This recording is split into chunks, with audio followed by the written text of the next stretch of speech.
That's right.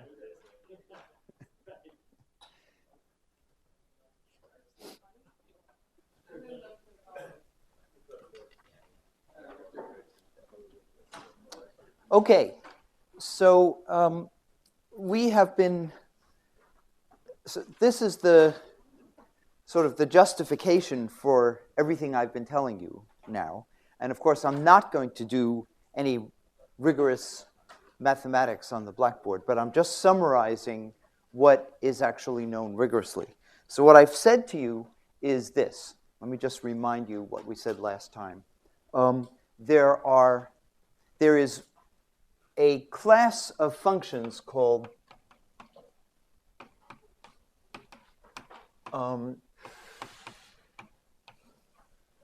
Stieltjes functions, okay? And a Stieltjes function is, remember, is defined as, let's call Stieltjes function f of x. Okay. A Stieltjes function is defined as an integral over a weight function, call it rho of t or w of t, something like that, over 1 plus xt. Okay, that's a definition. Where rho must be positive, okay, for all t greater than or equal to 0. That is all the t in the range of integration. And the integral from, let's give it a name, and a sub n, which is the integral from 0 to n, dt, rho of t, t to the n, so that's called the nth moment of rho, has to exist. Okay, that's a Stieltjes function. Okay, and a Stieltjes function has 4 properties. That's what I was saying to you right at the end of the last lecture. Okay, and these properties are that that f of x is analytic in the cut x plane. Okay, and that means with a cut running down the negative axis. Okay, so except on the negative axis, everywhere here in the complex x plane, this is the x plane, this f of x is a Stieltjes function, is an analytic function. Okay. Okay. Again, analytic means that it has a derivative in the sense of a complex, in the sense of complex variables. Okay. So remember, analytic means f prime of x exists, okay, as a complex derivative. Okay, so complex derivative exists. Okay. Second property is that f of x goes to 0 as x goes to infinity, in the cut plane. So if you go off to infinity in some direction, except on the negative axis where f doesn't exist, where it's on a cut, okay, if you go off to infinity, this integral here has to vanish. Okay? And the third property is that f of x is asymptotic to the series minus 1 to the n, a sub n, x to the n, okay, in the sense of an asymptotic series, as x goes to 0, and the argument of x lies between minus pi and pi, okay? So if you go all the way up to here, you're at an angle of pi, and if you go all the way down to here, you're at an angle of minus pi. And so as you go to 0 in any direction, this series is asymptotic to that function, okay? And this series is called a Stieltjes series.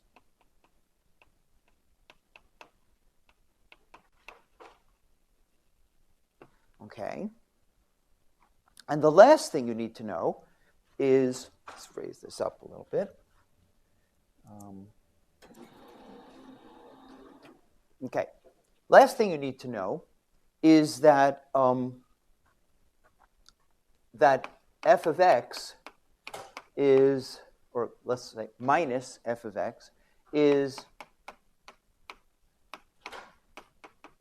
Herglotz, which I think, as I said to you last time, it's a great word. I can think of funnier names, but that's pretty good.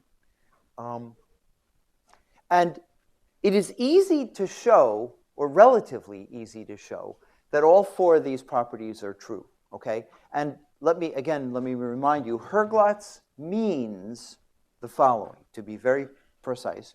Herglotz means that in the upper half plane, that is where the imaginary part of x is positive, okay, in the upper half plane, that is where the imaginary part of x is positive, the imaginary part of f of x, in this case minus f of x, the imaginary part of minus f of x, is also positive, okay? And in the lower half plane, where the imaginary part of x is negative, the imaginary part of minus f of x is negative, okay? And these are the four properties, very important properties of Stieltjes functions. So that's pretty restrictive. I mean, obviously, not all functions have that property. Let me see. So we need to say a few things. How do you prove things like this? Well, proving number one is easy. How do you establish that number one is true?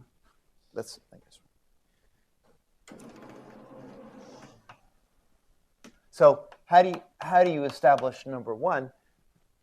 Let's write it this way. How do you establish number one? Well, it's easy. You take a derivative.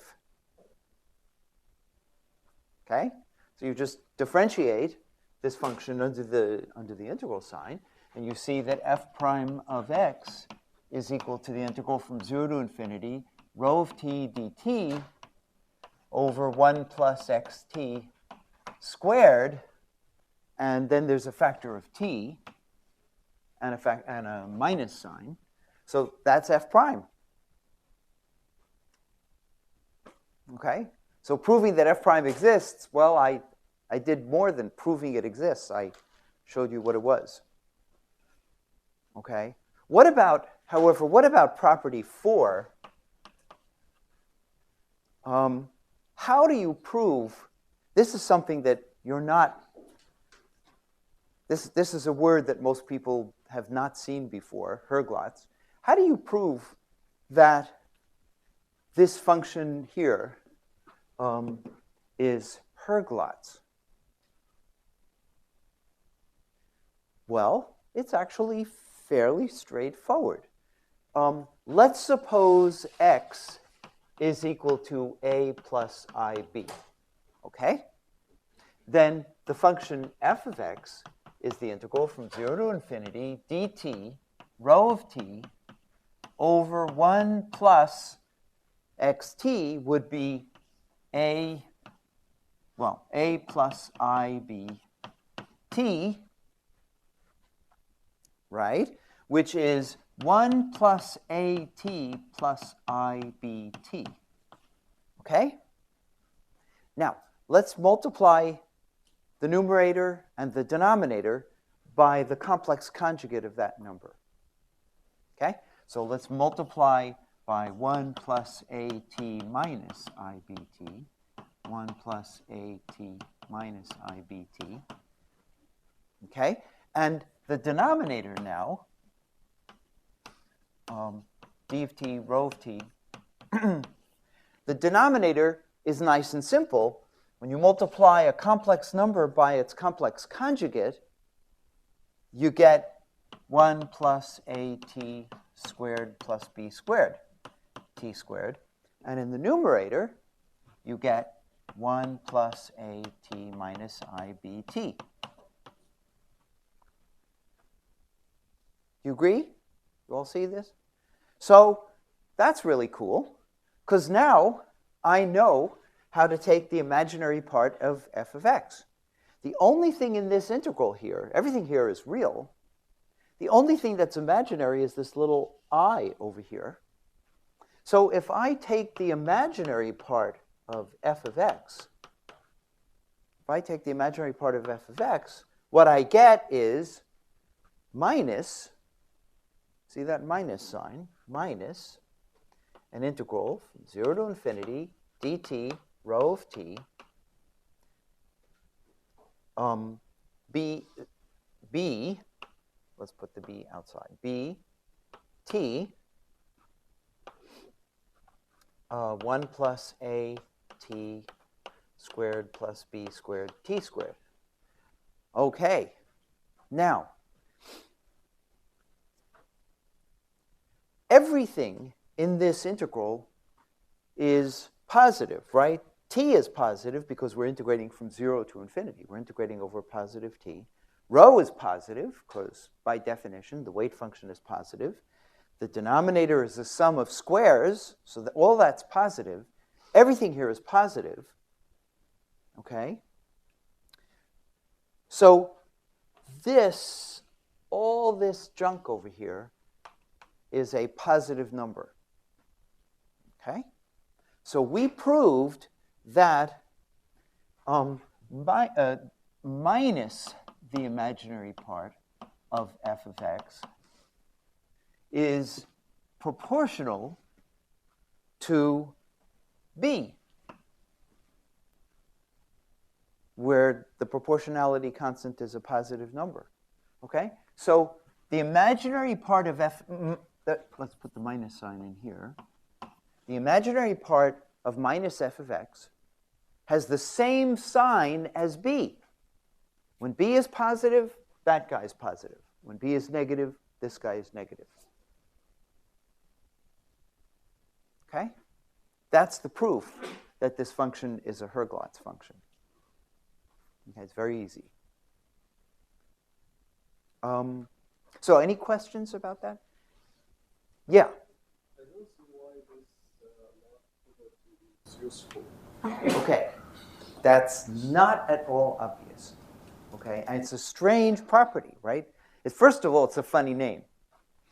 Secondly, it's a strange property, and as I say, if you take a course in complex variables, the chance that you're going to come across this condition here is small, right? It's an unusual condition.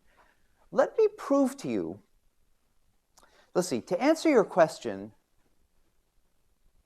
let me show you something interesting.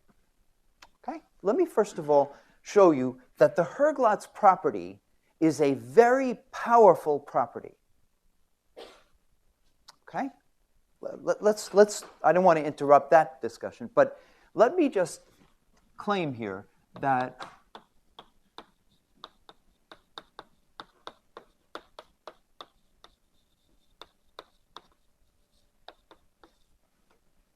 that Herglotz property is a very constraining, powerful property. Okay? For example, there are lots of functions that are... Do you know what entire means? Does everybody know what the word entire means? Yeah. What does it mean? The function is defined on the whole and there is a derivative. There's a derivative everywhere, except at infinity. Okay? So the function is analytic everywhere. And there are lots and lots of functions that are entire. Okay? So entire means analytic for all finite complex x. Okay, for all finite complex x. So there are lots of entire functions. What's an example of an entire function? Well, polynomials. You know, these are functions that have no singularities, okay? So example is polynomials, e to the x, you know, sine of x, cosine of x, sinh of x, all these standard transcendental, elementary transcendental functions.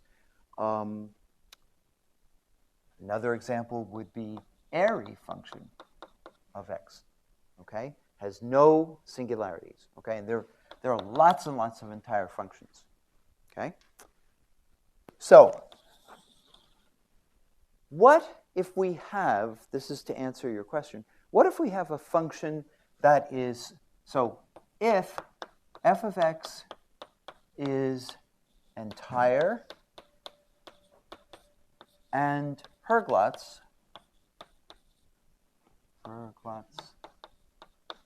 then what if you have a function that's both entire and Herglotz? What happens now? Okay, it's an interesting question. Let's find out. Okay?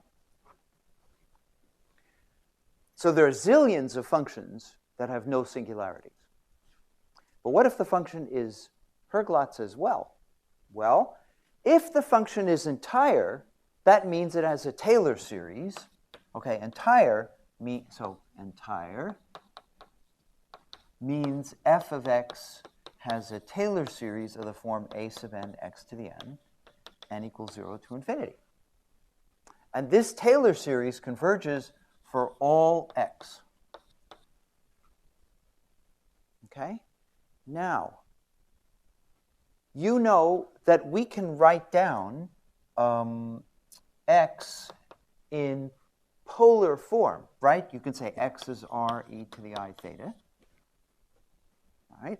So then this Taylor series is f of x is the sum from n equals 0 to infinity, a sub n r to the n e to the I n theta. Okay?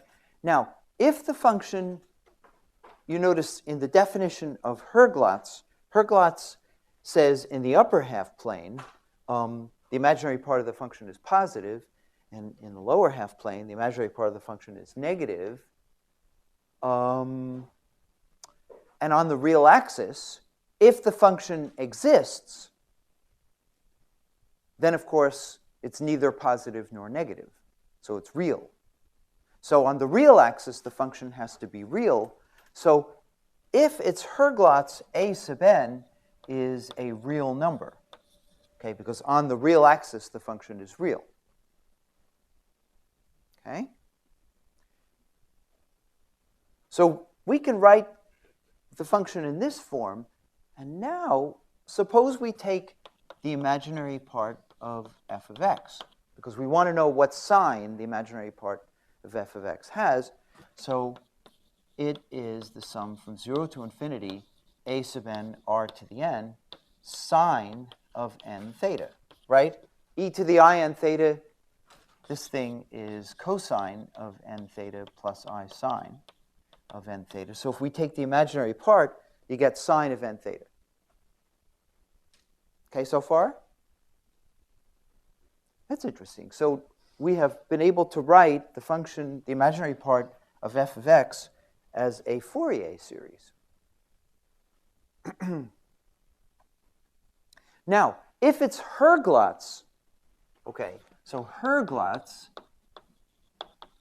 means that the sign of this, the sign, okay, so now you have to listen carefully to my words because there's two words sign here.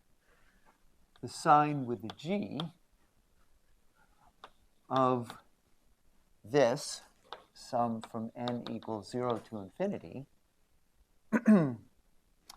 a sub n r to the n sine of n theta is the same as the sine of theta. Right?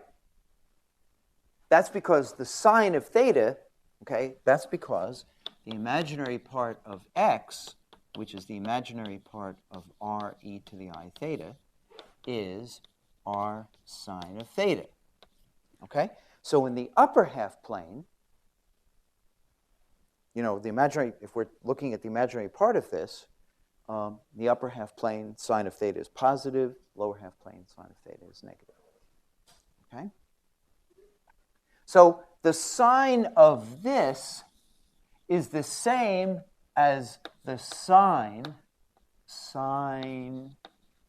of theta. You agree? Isn't it the sign of imaginary of minus f? No. It's only true for a Stieltjes function that minus f is Herglotz. It's silly, but it's minus f that's Herglotz. That's because, remember, when we took the complex conjugate, we got a minus sign here. Okay? But in general, you say a function is Herglotz if in the upper half plane the imaginary part is positive. Okay. So the sine of this has to be the same as the sine of that. Okay? But here's a simple identity to remember. Simple identity is that n sine of theta is greater than or equal to sine of n theta.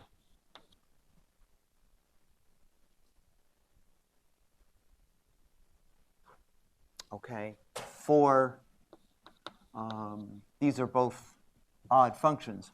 For theta, theta greater than or equal to between 0, for theta between 0 and pi. Okay, and obviously if theta is less than 0, that is, lies between 0 and minus pi, these are both negative, but in absolute value, this guy is bigger than that. Okay, or to put it in a different way, n sine theta plus or minus sine of n theta has the same sign. Sorry about all the signs. Okay. This guy has the same sign as that guy. Okay, because since this is smaller than that, adding and subtracting this cannot change the sign. Okay? So if I wish, I could just tack on here plus, or I can put an n over here, because n is a positive number, and I could say n sine theta plus or minus sine of n theta. Okay? Now we're almost done. Let's take both sides of this and multiply, just multiply by, let's remember one identity first. Remember that, how many of you have seen Fourier series before? A little bit? A little bit? Okay. So d theta, you remember the basic identity for sines. So the integral from 0 to pi d theta sine of n theta times sine of m theta is, what do you get?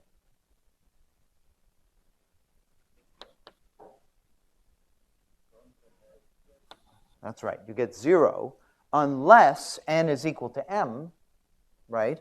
In which case, okay, you get 0 if n is not equal to m, but you get pi over 2. And for our purposes, pi over 2, it doesn't matter, some positive number, when n is equal to m. Okay?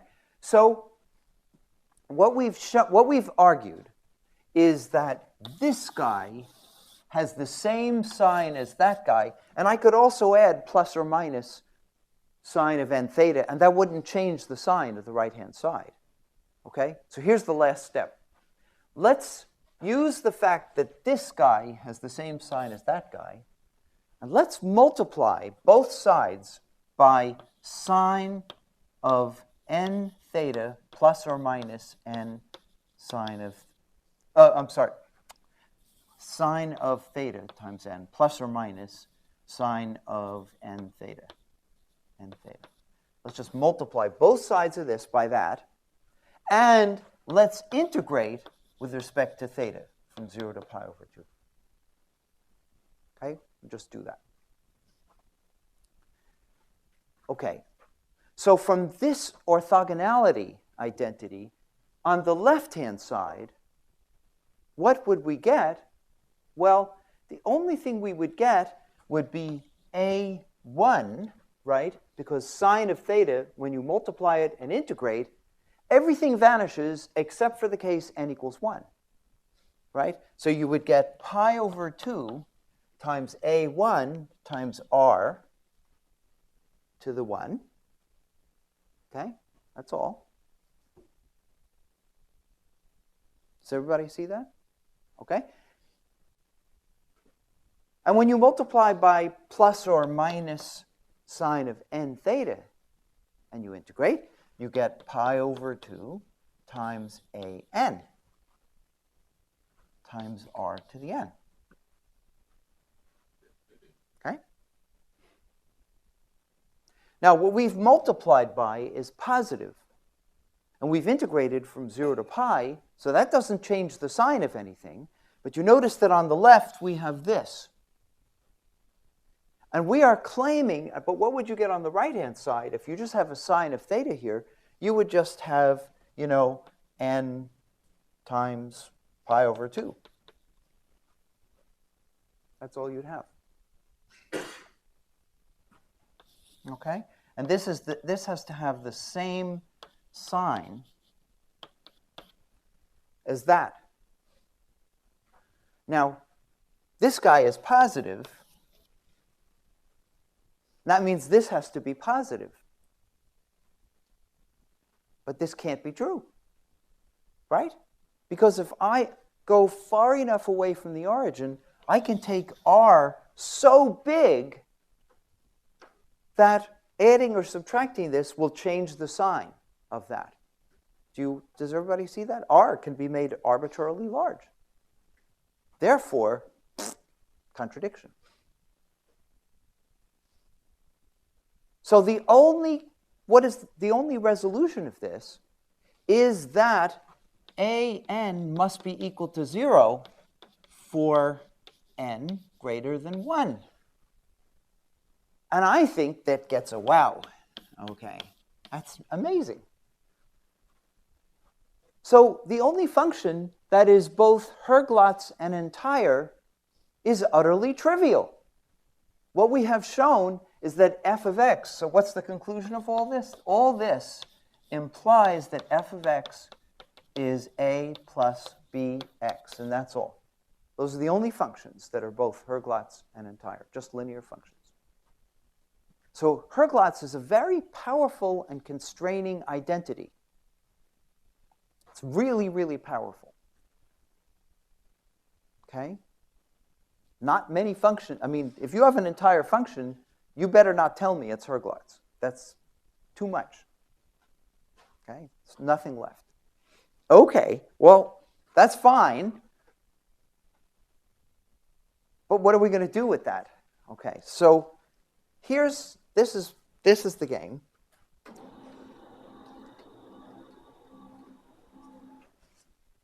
Okay, so what I've shown you, so are there any other questions? So Herglotz, I haven't shown you why the Herglotz condition is relevant here, but I have shown you it's a really strong condition. It's very strong. Okay, so Where are we logically?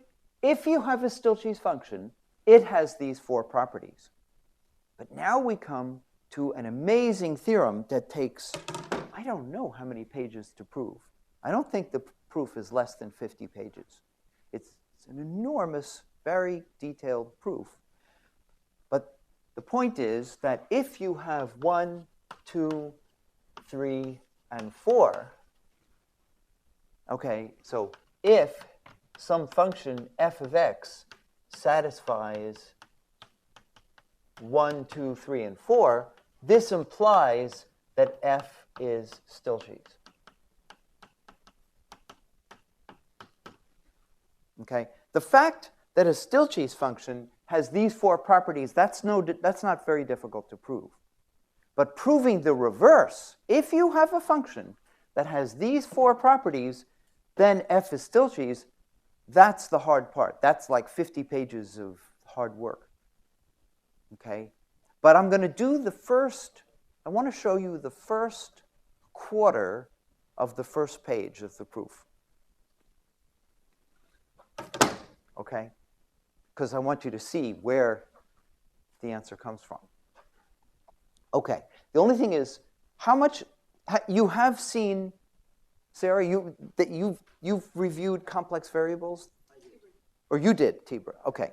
So then you must have mentioned Cauchy's theorem. That's the source of all knowledge. Okay. All right. Cauchy's theorem is a fantastic theorem. And it is the first indication that complex variables is a beautiful subject, and it's a very powerful subject. And there's no analog for Cauchy's theorem in real variables. That's the amazing thing. So Cauchy's theorem says the following. It says, if you have a function, this is the complex x-plane, and you would like to calculate, or let's call this the complex t-plane. Complex t-plane.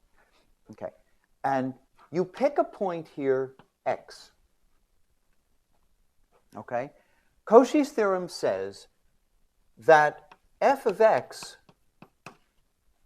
is equal to 1 over 2 pi I times the integral dt over times f of t divided by t minus x. This is an amazing fact. This is absolutely amazing. Okay? Why is it so amazing? This is an extraordinary fact. Okay? It says you do some integral along a contour that goes around the point at x. So this is some contour C. Any contour such that inside of the contour, this function f of x is analytic. Why is this so extraordinary? It says that you take all of the points on this contour. This integral is only on this line. Okay? These points that are going around the contour are not at the point x. And yet, the knowledge of the function at all of these points here is enough to tell you what f is at x. That's incredible. It's unbelievable. Okay, that's an amazingly powerful fact. Okay? In real variables, if you were talking about real variables, this would be utterly ridiculous. Okay? Because if you have a function f of x on the real line, and you say, you know, this is the x line, just real x, and here's some point x, this is saying that if you knew f on one side of the point, you know, let's call this point b, so you knew f of b, and here you knew f of a, and you make some combination of, you know, here's the point A, and you know f at the point A, and here's the point B, and you know f at the point B. Could you use the knowledge of f at A and f at B to determine f at the point X? That's absurd. That's completely absurd. okay? But in complex variables, it's true. That's amazing. Yeah. So in complex variables, we have the Cauchy-Riemann equation, and we can use that as a boundary condition, and basically extrapolate the values inside. So That's if in right. the real case f was a solution to some first order equation, then we could relate, we could integrate from x to b and from x to a and relate this number and this number to that number, to the value of the function there. But in real variables, we don't have any such thing. So we could still have a function which is infinitely differentiable, but we don't have the equivalent of the Cauchy-Riemann equations. Okay? So indeed, this is the consequence of solving, if you like, the Cauchy-Riemann equations, which are fancy, very fancy equations. Okay? By the way, however, this property of when you know everything on the outside, you know the value of the function on the inside, can you give me a real equivalent of that? Can anybody in the class here give me a real equivalent? That is to say, imagine you knew nothing about the number I. Okay, you're a real analyst, not a fake one. Okay, and so what would be an example? Stokes theorem.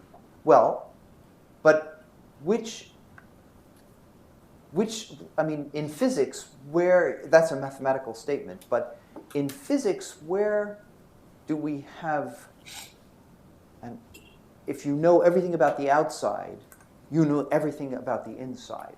Electromagnetism. Very good, but which electromagnetism? I mean, there's a specific case in not in general. Gauss law. In Electrostatics. In electrostatics, that's right. Time-independent electromagnetism, that's exactly right. If you know the voltage everywhere here on some curve, okay, or on some surface, it could be in three-dimensional space, two-dimensional space, we don't care, then you know the voltage everywhere inside. So in time-independent electromagnetism, electrostatics, not time-dependent, but time-independent, then you know everything about the inside. And people also call this holography. Okay, in fancy string theory language, this is holography. But basically, if you know what's going on the outside, you know everything about the inside. So the boundary values here determine what's going on inside the problem. And this is a feature of the equation del squared phi equals 0. Okay, if you're solving Laplace's equation and you know the value of phi everywhere on the boundary, then you know the value of phi everywhere in the interior. And that is the real analog. And as Tibor said correctly, you need to have a differential equation that relates the boundary to the interior. And in pure real variables, this is the equation. And indeed, if you iterate the Cauchy-Riemann equations, what do you get? Laplace's equation. So this is very important. All right. So here we have this wonderful, wonderful identity. And it says that if you know f of x everywhere on the boundary, then you know f of x in the interior. So are you all with me? Follow that? Now, in our case, so here I'm using the fact that the function is analytic in the cut plane. But I forgot to write down the cut. This is the one place, this cut is the one place where f is not analytic. Okay, but everywhere else, f is analytic. Does everybody see that? Okay, good. Now what? Well, you know in complex variables that you can deform the contour. So I could push this contour out to this contour. And I could keep pushing it out. But this contour cannot pass through this cut on the negative axis. It can't do that. So if I continue to push the contour outward, the contour will wrap around this cut, but it can't pass through the cut. can't cross into a region where the function is not analytic. So this is what I will do. I'll make the contour very big so that it looks like this. So here's the cut. Here's the point X. And the contour is a gigantic toilet seat. Okay? So it looks like this.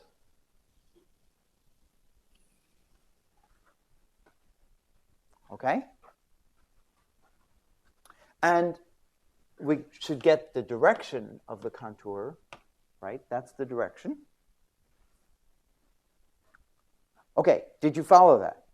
Okay, now, the outside part of the contour is some huge circle of radius r, and the inside of the contour is some little circle of radius little r.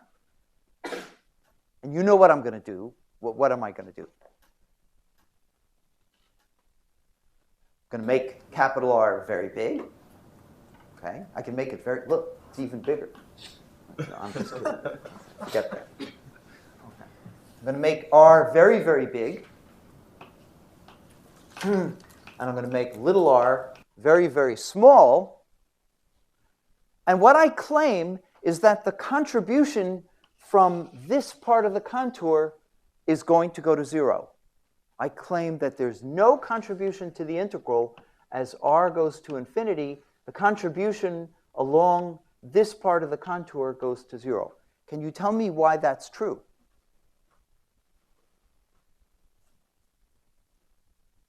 Why would that be true? Why don't I get any contribution to the integral as this contour gets very, very big? Yeah? The function goes to 0 faster than r goes to infinity. That's right. It's because of the integrand. Okay? Because we know that this function goes to 0 at infinity, that is property 2. Property number 2, this function is going to 0. Right? And the denominator is going to 0 like 1 over r. But the length of the contour is blowing up like r. Right? So we can bound the integral. Okay? The integral is bounded by the length of the contour times the maximum value, maximum value of the integrand on the contour. The maximum value of the integrand is 1 over r. That's because we have a 1 over t minus x, and x is as big as r. Or t is as big as r. Okay? So t is growing like r. Okay? Times f. Okay? And that is something else. F is going to 0 as r goes to infinity. Okay? And that's by property number 2. So this goes like 1 over r, and this is also going to 0. And how long is the contour? How long? Well, what's the distance around a circle? It's 2 pi r. Okay, so the r cancels the r, and f is going to 0 at infinity. Bang, by property 2. So by property this is property number 2. Property number 2 here. There's no contribution here. And the contribution along here goes to 0 because the length of the contour is going to 0. Wait a minute, hang on a second. The length of the contour is going to 0, but what if the function is blowing up at 0? The length of the contour is going to 0, but what if the function is blowing up at 0? Then there might be a contribution just from this little contour that just goes around this little half circle. How do we know whether or not the function is blowing up at 0? Well, we know it's not blowing up at 0 because at 0, it is asymptotic to the series.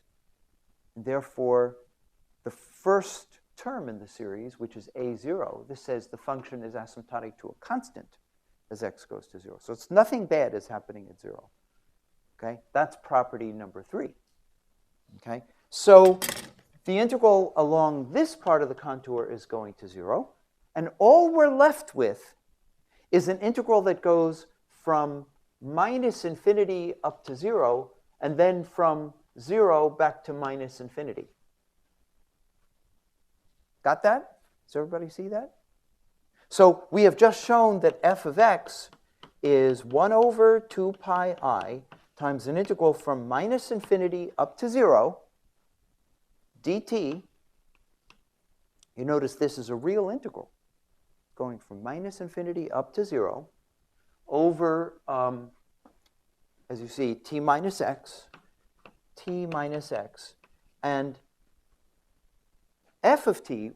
Here we're integrating f along t plus a little bit that's going to 0. It's just a teeny bit above the imaginary axis, minus f of t minus a little bit. You see that? But the function is Herglotz. So this, in the upper half plane, is a positive thing. This is a negative thing. And as you go to 0, you are calculating the discontinuity across the cut, okay, which is pure imaginary. Okay, just pure imaginary.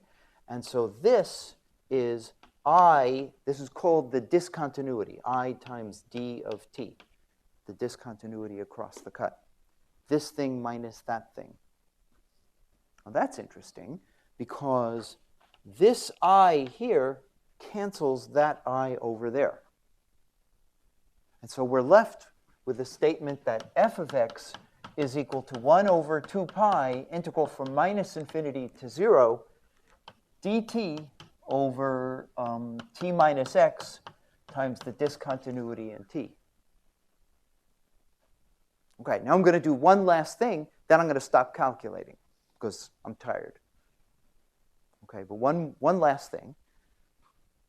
Let's make a simple change of variables.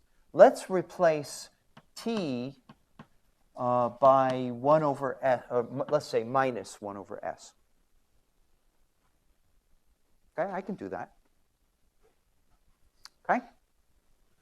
So this becomes 1 over 2 pi. Now, when t is equal to minus infinity, s is equal to 0. And when t is equal to 0, s is equal to minus infinity. Got that? And t becomes, dt becomes 1 over s squared ds, and the denominator becomes 1 over s minus x. Minus 1 over s.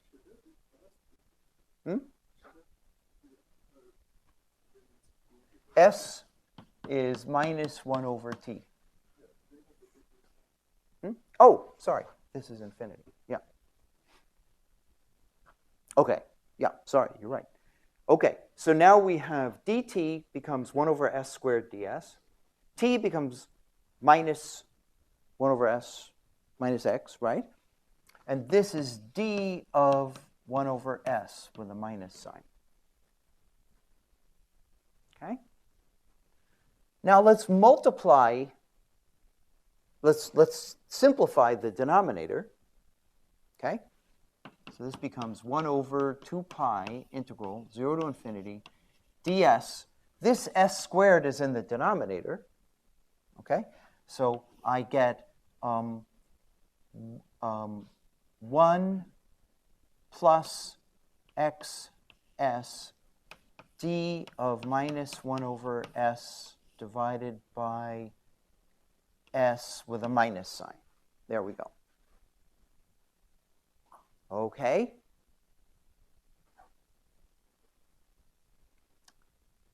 So let's take this 2 pi out, by the way, and let's put the 2 pi over here. Now you know what I'm going to do.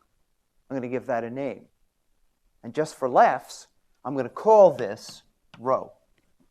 I can call it rho. If I wish, I can call it anything I like. In particular, I can call it rho of s.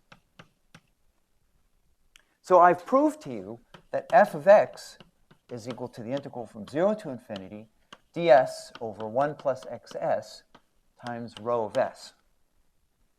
Ha! There we go. It's a Stieltjes function. Right? Good point.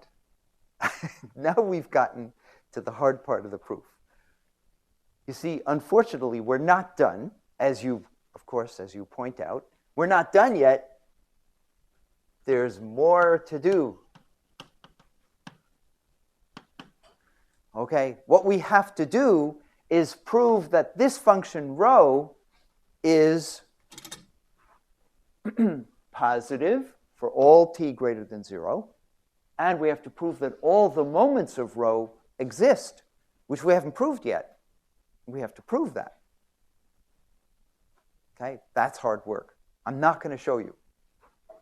Okay, this is something you should do in the privacy of your own bedroom. It's not something to be done on a blackboard. Okay, so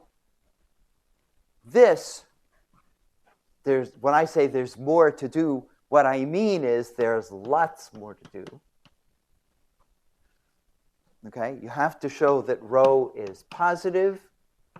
That is, you have to show that rho is positive, and that that the integral of t to the n rho of t dt, which is a sub n, you have to prove that this guy exists. And that's a lot of work. And this is where the Herglotz property comes in. Okay, now you ask me where we need something powerful. Right? We need a new and very powerful fact, and we haven't got it yet. Okay, all we did was use Cauchy's theorem, and Cauchy's theorem is completely general. We need a powerful new fact. Okay? And Herglotz is it. Okay? So now the question is, all right, what we have just shown is that if f of x, we haven't shown it, but I've stated it. If you have a function that satisfies 1, 2, 3, 4, it's a function of Stieltjes. Why do we care? All right, so it's a function of Stieltjes. Why is that so great? Okay? This is the reason why it's so cool. Okay, so let's put... Okay.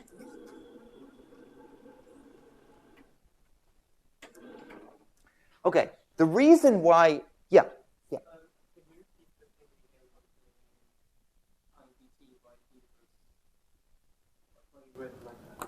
Because I've used the Herglotz property. Remember, the function, if I have a Herglotz function, it's going to be real on the real axis.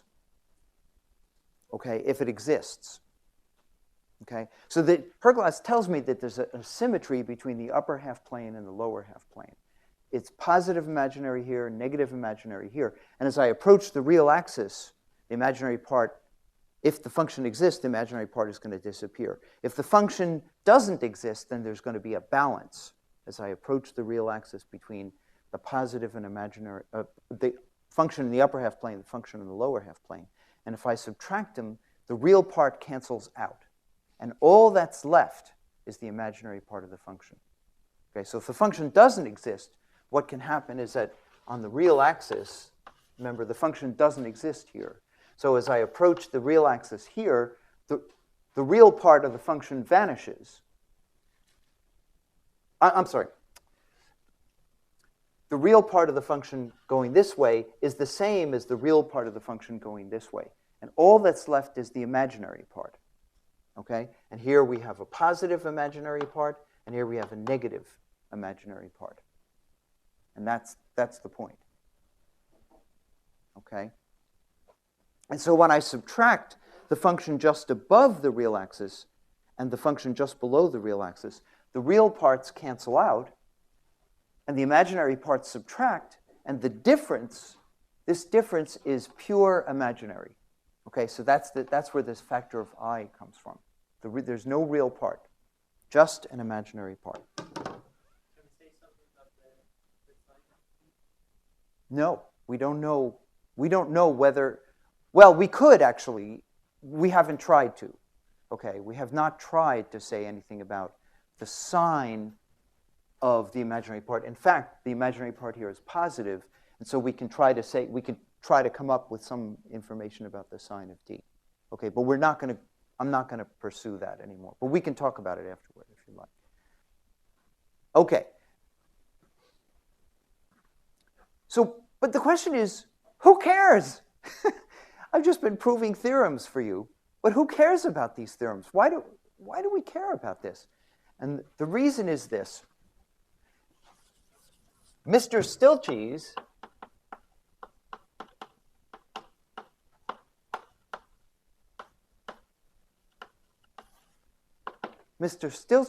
showed that if you take a function of Stieltjes, this is a Stieltjes function, and you expand it into an asymptotic series, a sub n x to the n, 0 to infinity. If you take f of x, you expand it into a Stieltjes series,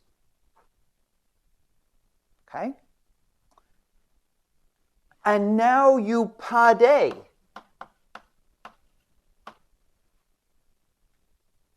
Okay? So you construct the pod A table. That is, you construct the Pnn of x, and you also construct Pnn plus 1 of x. Mr. Stieltjes showed that this converges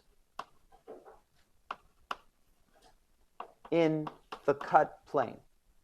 So for any x is anywhere in the cut plane, like here or here, anywhere, this sequence converges in the cut plane as n goes to infinity. It converges. Okay, that is a fantastic result. Okay, and furthermore, obviously, this also converges in the cut plane as n goes to infinity. And he showed more. In addition, okay, also, for real x, if x happens to be a real number, he proved, if this is n, that Pnn of x, this is only true for real x, of course, the pod A's will be real, and they will converge monotone downward. So this sequence, Pnn of x, converges monotone downward. It's a monotone decreasing sequence. And Pnn plus 1 converges as a monotone increasing sequence. And it converges. Okay? And furthermore, he showed that all of the Pn plus 1, all of the Pnn plus 1s are less than all of the PMMs for all n and m. So all the terms in this sequence are less than all the terms in that sequence. You know, the sequences don't cross each other. You see what I'm saying? So this guy is converging upward, that guy is converging downward. This is fantastically powerful, and there's a tremendous amount of mathematics to prove this result, but that is true of Stieltjes functions. So if you take a Stieltjes function and you expand it into a Stieltjes series, and you pod A the series, these things converge. Okay? But this is the really interesting part. Here's the but. The but is that we don't know whether or not this thing which is converging to a limit and this thing that's converging to a limit, we don't yet know that it converges to f of x. It just converges. This would be very, very, very disappointing if it didn't converge to f of x. But we want to know whether it converges to f of x. All I said was it's a sequence with a limit. Yeah? No, in the cut plane. Okay, sorry. Let me emphasize that. I drew the cut over here. It converges, okay, in the cut plane. Nothing, we don't know anything about negative x. Negative x. Oh no, this is just a special case of this. Okay, so again, this is only for positive x, for real positive x. We cannot use the PADE for negative x. And that's because the function itself is not unique for negative x. There's a cut. So it's like the square root function. It has a cut. Actually, it has a logarithmic type of cut. So it has many different values on the negative axis. We can't determine which value is the right value or anything like that. Okay? So we have to stay away from the negative axis. But in the cut plane, f of x converges for all complex x in the cut plane. It converges on the real axis, and it converges in a monotone fashion, the real positive axis. Yeah? No. No, that's the problem. So what we don't know, you notice how I drew this? This is converging, you know that a monotone sequence, which is bounded, must converge. It has to converge. And it's bounded below by this inequality. So this has to converge to some limit. We call that limit number 1. This has to converge to some limit, limit number 2. How do we know whether or not limit 1 is the same as limit 2? And how do we know whether or not it's the right answer? And it turns out we don't know yet. So we're still not quite there. Okay? So we need quintessence. Okay, now if you go to a talk on quantum field theory, you'll hear words like quintessence, the fifth force, the fifth property. Remember, I mean, this goes all the way back to Aristotle. Aristotle had 4 of everything. Isn't that right? You know, the 4 elements. What are the 4 elements according to Aristotle? Fire, water, air. And the human body contains 4 fluids: bile and phlegm and blood and whatever, right? 4 and there are 4 dispositions, 4 moods. You know, what are they? I don't know. Happiness, sourness, and they correspond with the 4 fluids and the 4 elements. There's 4 of everything, okay? Which is great. But 4 is not enough. We need, you see it? 5. Quintessence. So we need one more thing. Sorry about that, but this will finish the lecture. What's the 5th thing? Well, an easy way to say it is, if the moment problem has a unique, so this is a technical term, the moment problem has a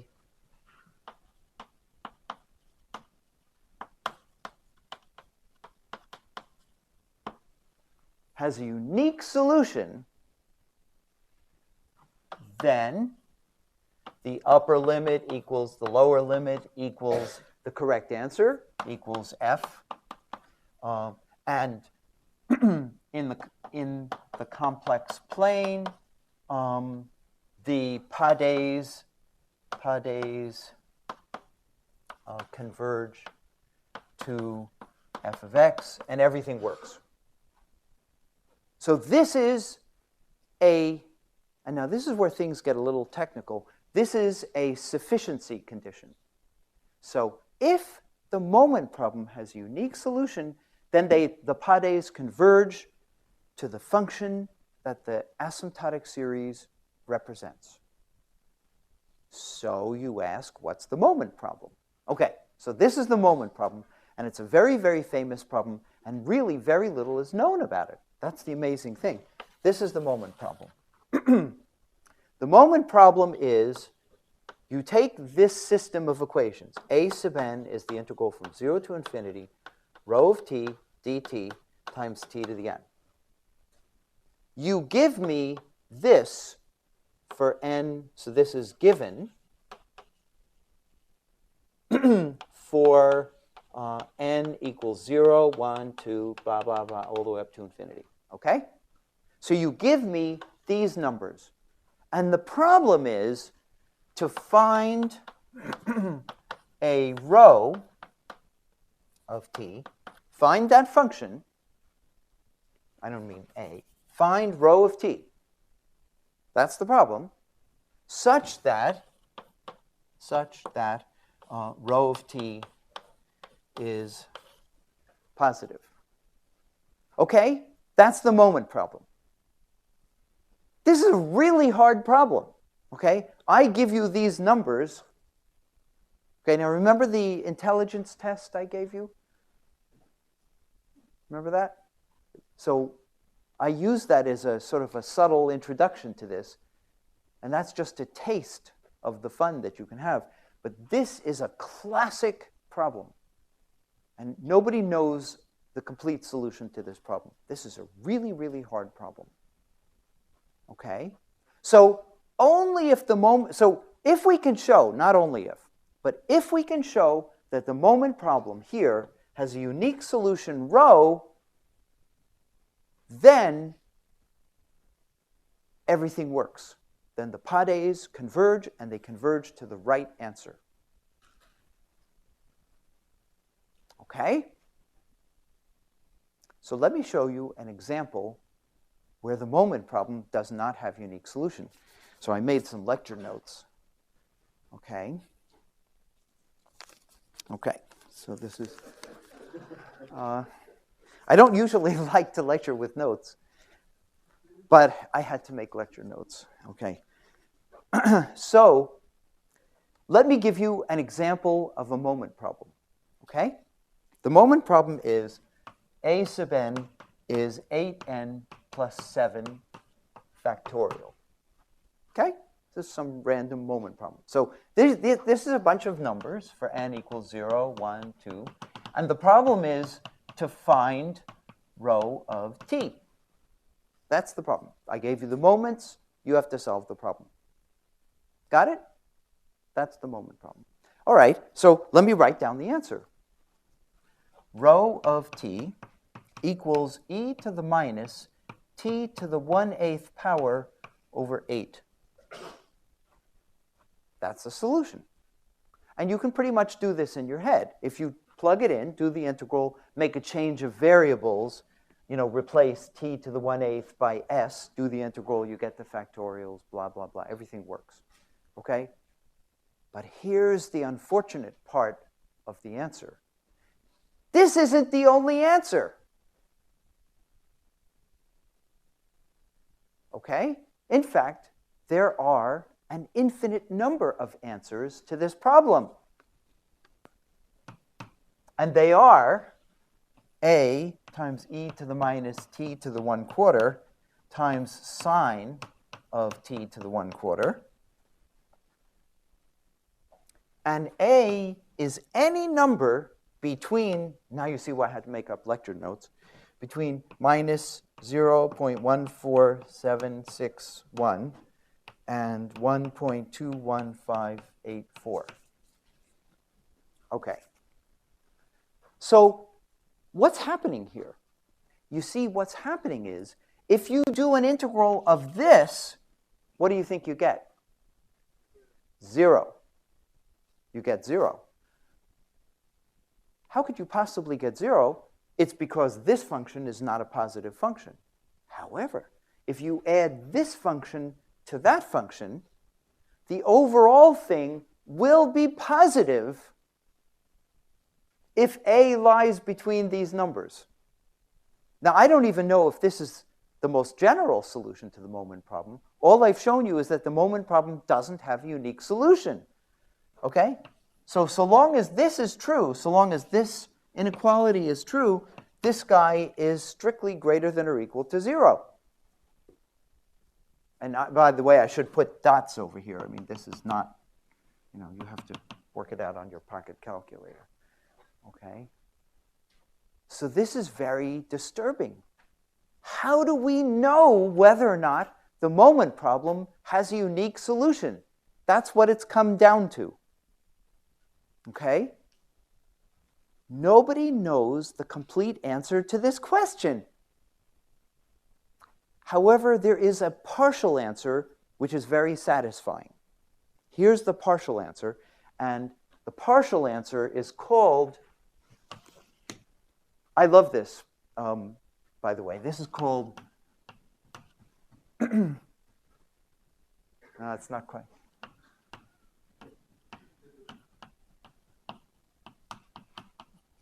Okay, Mr. Karleman found a partial answer to the problem, and it's very simple. If A sub n, so the statement is, if A sub n grow no faster than 2n factorial, then the solution is unique.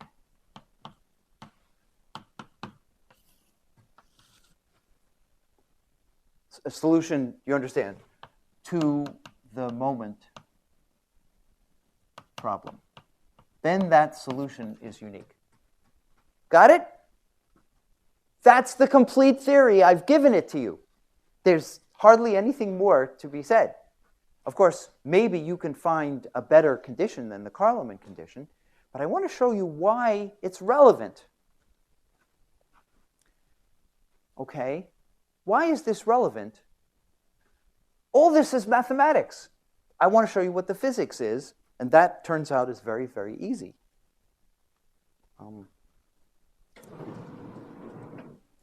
Okay, so here's the physics. Do you remember that this is a course on physics? Okay. Imagine you're solving the Schrödinger equation.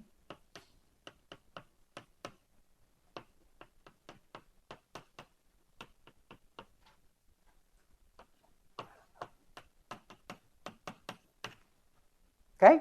There's the Schrödinger equation. And you're trying to find the eigenvalues E. Those are the energies. The most important thing in all of physics is the energy. And you're trying to find the energies. So you want to know, what is E? But you can't solve that differential equation. So what do? Now we go right back to the beginning of this course. You can't solve it, so you decide you're going to put in an epsilon.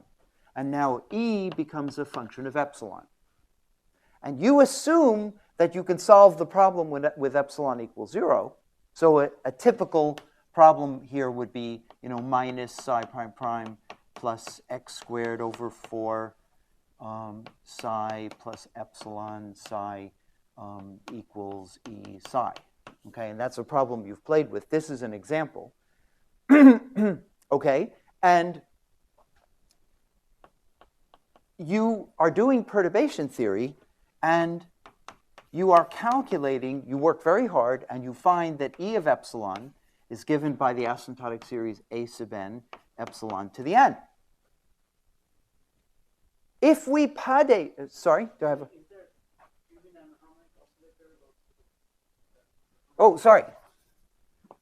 I forgot to put in the hard part. Sorry. It was there, actually, but I had written it in invisible chalk. So, okay. So the question is, we've done perturbation theory. You've calculated these coefficients. You find that this series is a divergent series, but it is asymptotic as epsilon goes to 0. Okay.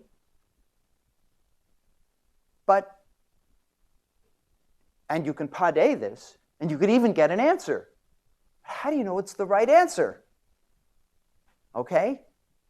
So, once again, I can refer you to various papers that have been written, but the point here, let's raise this up. The point here, you can show rigorously that you can show, and I can refer you to papers in which it's been proved rigorously. It took it took 10 years basically, but you can show that E of epsilon is analytic in the cut plane, etc., that this series is asymptotic in the cut plane as epsilon goes to 0, etc., etc., etc. You can prove all that you need to prove, and you can even show, and this is what I want to show you, this is how I want to end the class, you can even show that this function E is a Herglotz function. Okay? And it turns out that's the easiest thing to show. So I want to prove that much to you. I want to show you why is it that E is a Herglotz function, which is the important thing that we need to prove. Why is that true? And we can prove it by just taking this Schrödinger equation. In fact, let's make it easy. Let's lower this guy. Okay, let's take this equation. Now remember, epsilon is a complex number. But let's so therefore psi is complex. But let's take this equation and just multiply by psi star. Okay? And let's integrate from minus infinity to infinity. Okay? Straightforward.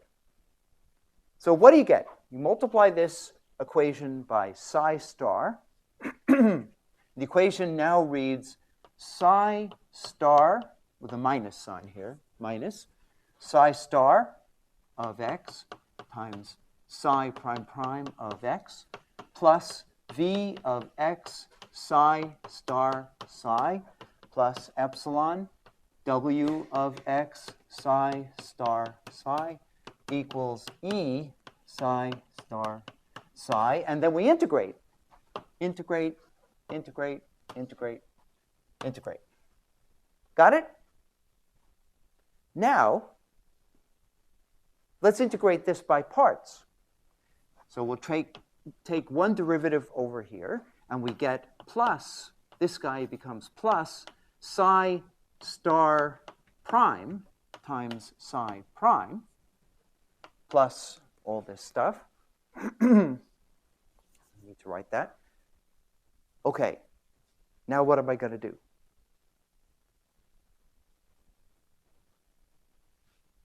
Let's look at this very carefully. This is psi star prime times psi prime. Star is a real positive number, right? Remember, A star A is real and positive. Therefore, this is a positive number. This guy is a positive number, and for V positive, we can actually extend this to V that is not positive. But for our example, for this simple example here, not so simple, this is also positive. So this guy is a real positive number.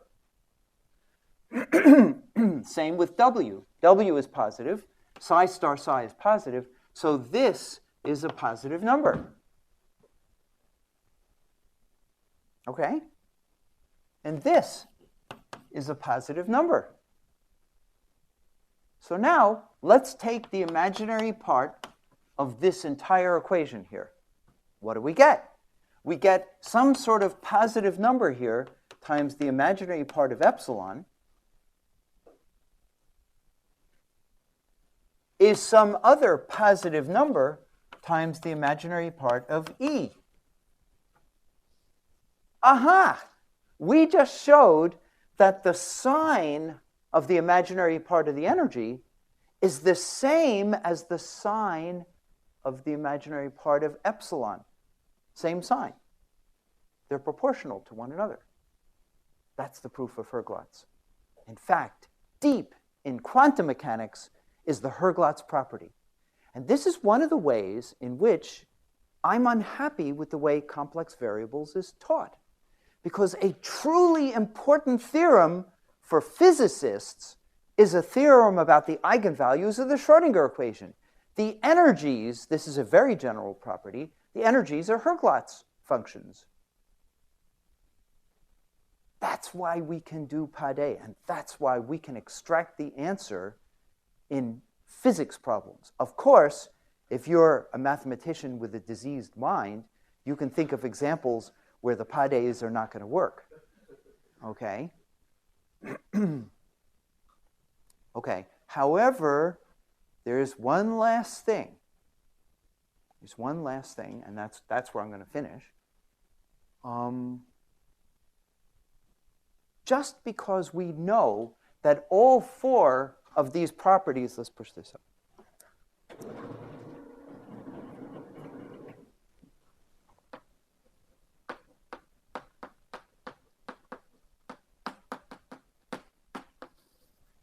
So in physics, you can prove all four of the properties. Therefore, the Pades converge. But how do we know they converge to the right answer? You need quintessence. You need to go beyond Aristotle.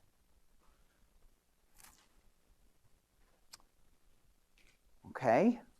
Why is the fifth property true? Okay? What do we need to know? We need to know how rapidly do the coefficients in this perturbation series diverge. And for this problem, for this example problem, the anharmonic oscillator problem, this one here, I showed you, I stated in class, I haven't proved to you, but I stated in class that a sub n grow roughly like n factorial times 3 to the n times minus 1 to the n, so on. And this is the key thing. N factorial grows less rapidly than 2n factorial. That's why everything works. So there are some problems where the perturbation series might grow too fast. Okay? So what's an example? So for epsilon x to the, for the epsilon x to the 4 theory, a sub n grow roughly like n factorial times a constant to the n. For epsilon x to the 6th, a sub n grows like 2n factorial epsilon, times a constant to the n. Some constant to the n. Okay?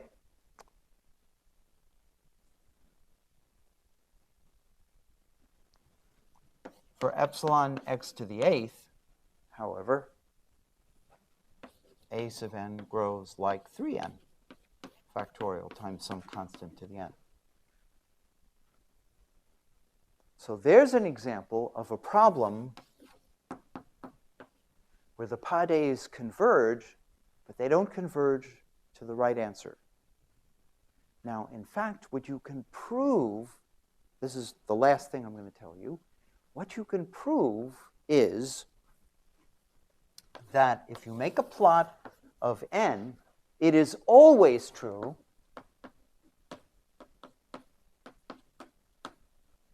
that Pnn is going down, Pnn plus 1 is going up monotonically.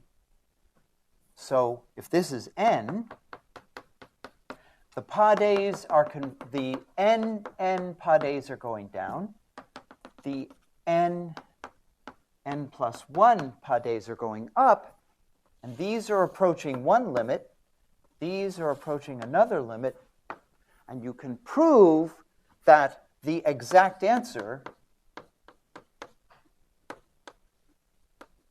is strictly less than L1 and greater than L2.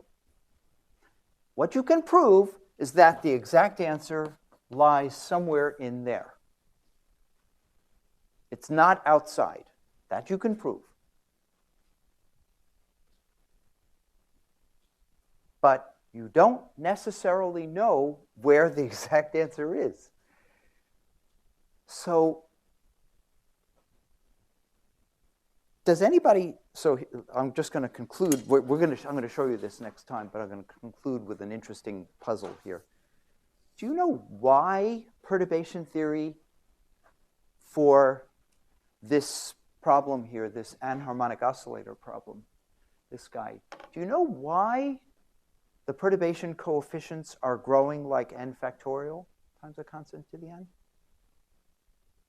Do you know why, if we had an x to the 6th theory, it would be 2n factorial? Do you know where's the factorial, basically, where's the factorial coming from? Yeah.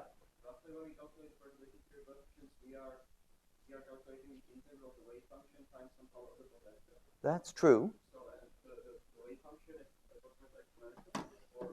Well, the wave function is actually not a Gaussian, though. The wave function is for an x to the, we know from WKB theory that for an x to the 4 potential, we know that for large x, WKB says, remember we did this in class, we know WKB would, asymptotically, it would go like 1 over the 4th root of x to the 4th times the exponential of the integral of the square root of x to the 4th. So this goes like 1 over x times e to the minus x cubed over 3. That's how so it's not a Gaussian. So it's hard to make an estimate like what you're talking about. But here's the guts. The argument actually is easiest to understand in quantum field theory. And that's an argument I'm going to give you next time. Turns out that what we're really doing when we're doing perturbation theory is adding up Feynman diagrams. And when we're looking at the coefficient of, when we're looking at A sub n, we're adding up all the graphs having n vertices. Why does A sub n diverge like n factorial? Because, roughly speaking, there are n factorial graphs. That's all. You're adding up all the Feynman diagrams, and there are n factorial of them. For an x to the 6th theory, there are 2n factorial graphs. For an x to the 8th theory, or you have learned phi to the 4 theories, and phi to the 6 theories, and phi to the 8. For phi to the 8 theory, there are 3n factorial graphs. And this is a 2-minute calculation. We can calculate, roughly speaking, the number of graphs. That's the problem. There are too many graphs. So you have a lot of work to do. Okay? Yeah. You said that for the anharmonic oscillator, when we had x to the 8, you said that it converges to some answer, but it's not the right answer. That's right. So this limit converges, the PNNs converge to this limit, L1. This converges to L2. If you actually calculated these two things, these two limits differ by, I don't remember exactly, but maybe 10 or 20%, something like that. They're pretty far off. And the correct answer really lies roughly in the middle, but not exactly in the middle. It's somewhere around here in the middle. But how can we be sure that the correct answer is between them? Oh, that is a rigorous result. Okay, that I'm not going to prove. That is much too hard for me to prove to you. And it would be, it would be a real struggle for me to try to prove it to you. You have to go back to the really rigorous work that Stiltjes did. But all of this stuff, when I say Mr. Stiltjes showed, I think he showed this mostly in his thesis. Guy was really smart. Really smart guy. Okay? All this stuff, and among the things that he proved rigorously is that if you have a function of Stieltjes, that these PADEs converge and that the correct answer is trapped in between. That's what he showed. Okay? But unfortunately, if L1 is not equal to L2, which is the case when there is not a unique solution to the moment problem, that is, in the case when the Kárlman condition is not satisfied, we don't know a simple way to get the right answer. And we have to use even more powerful methods than PADE. And we have to go to information theory and, you know, I mean, this is really interesting. How do you get the information out? How do you suck the information out of these